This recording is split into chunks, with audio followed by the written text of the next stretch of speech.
अध्यक्ष जी, इस युद्ध के कारण दुनिया में जो कठिन हालात बने हैं उनका प्रभाव लंबे समय तक बने रहने की आशंका है।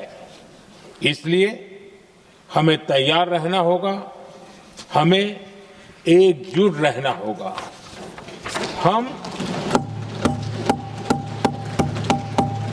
हम कोरोना के समय भी एकजुटता से ऐसी चुनौतियों का सामना कर चुके हैं।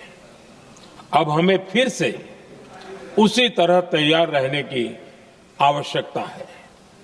धीरज के साथ, संयम के साथ, शांत मन से हमें हर चुनौती का मुकाबला करना है और यही हमारी पहचान है, यही हमारी ताकत है।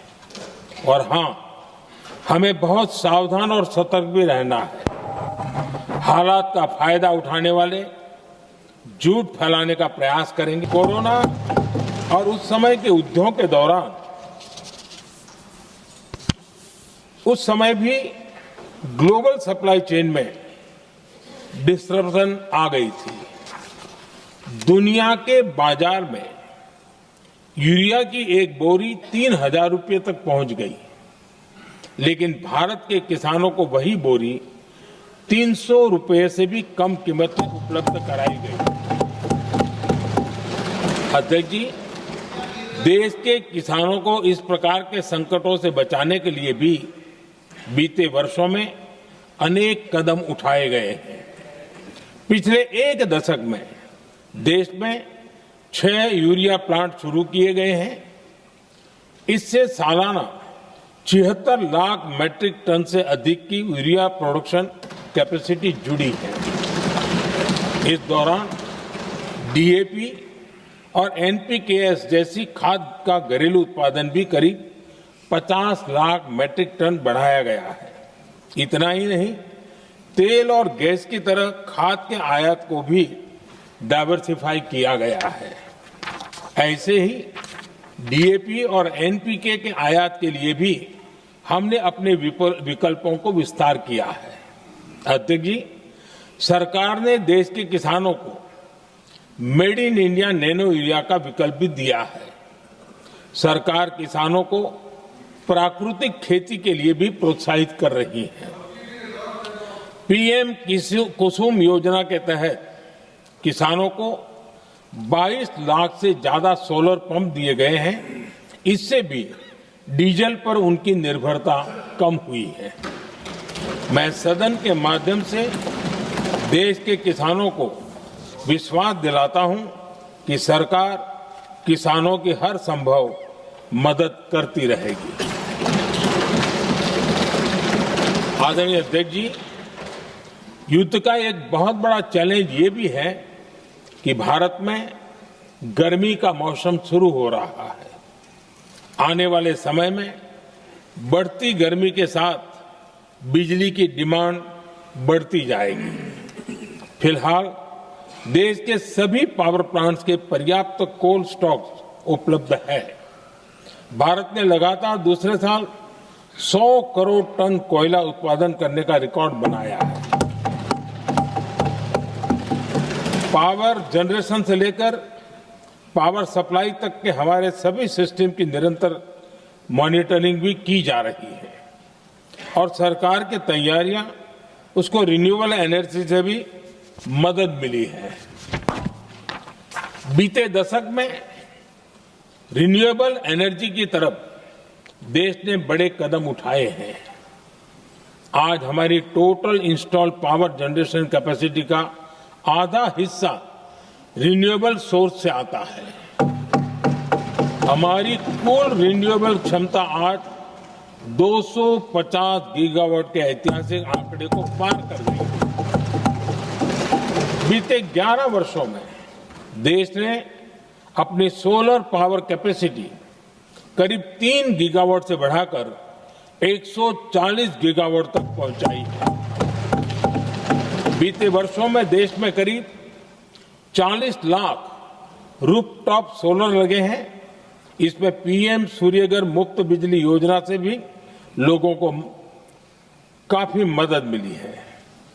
गोवर्धन योजना के तहत देश में आज 200 कॉम्प्रेस्ड बायोगैस प्लांट भी काम करना शुरू कर चुके हैं। ये सारे प्रयास आज देश के बहुत काम आ रहे हैं।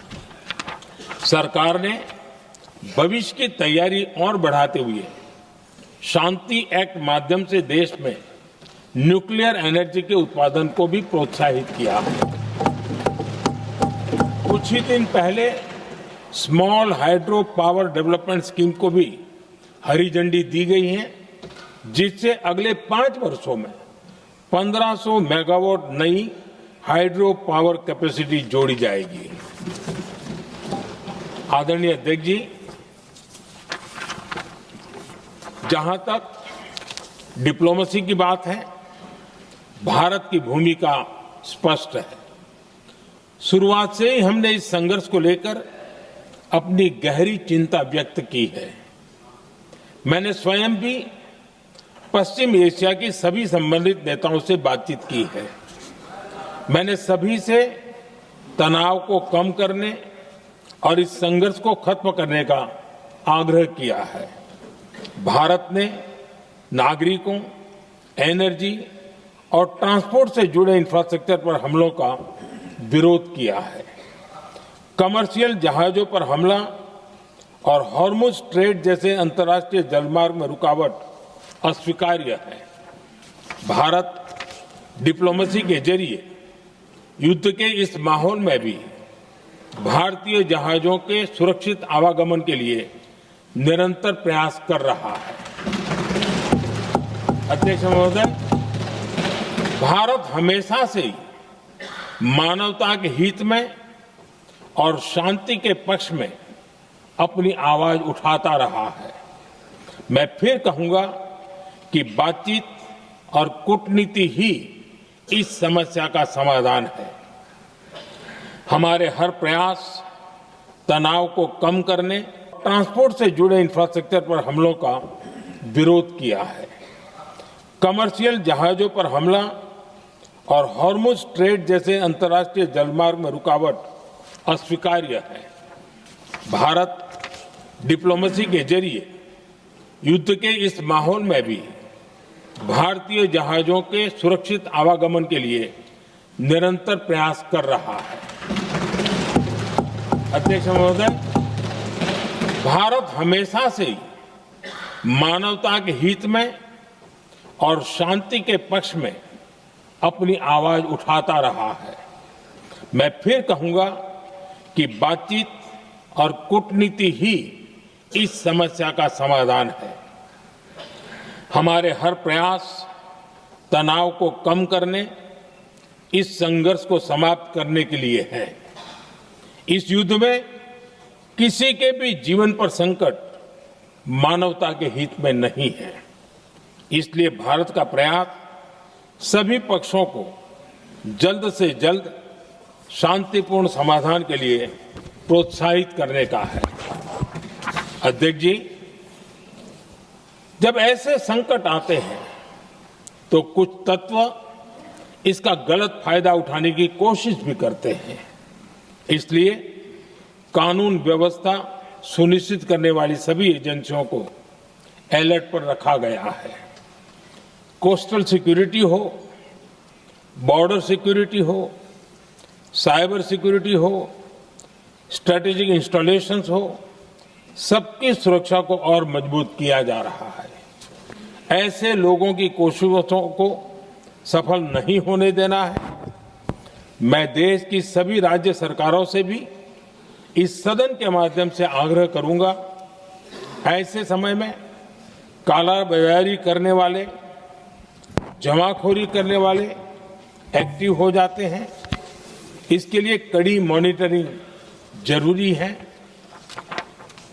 जहां से भी ऐसी शिकायतें आती हैं, वहां त्वरित कार्रवाई होनी चाहिए। देश की हर सरकार और देश का हर नागरिक जब मिलकर चलेंगे तो हम हर चुनौती को चुनौती दे सकते हैं। इसी आग्रह के साथ मैं अपना वक्तव्य समाप्त करता हूं। बहुत बहुत धन्यवाद।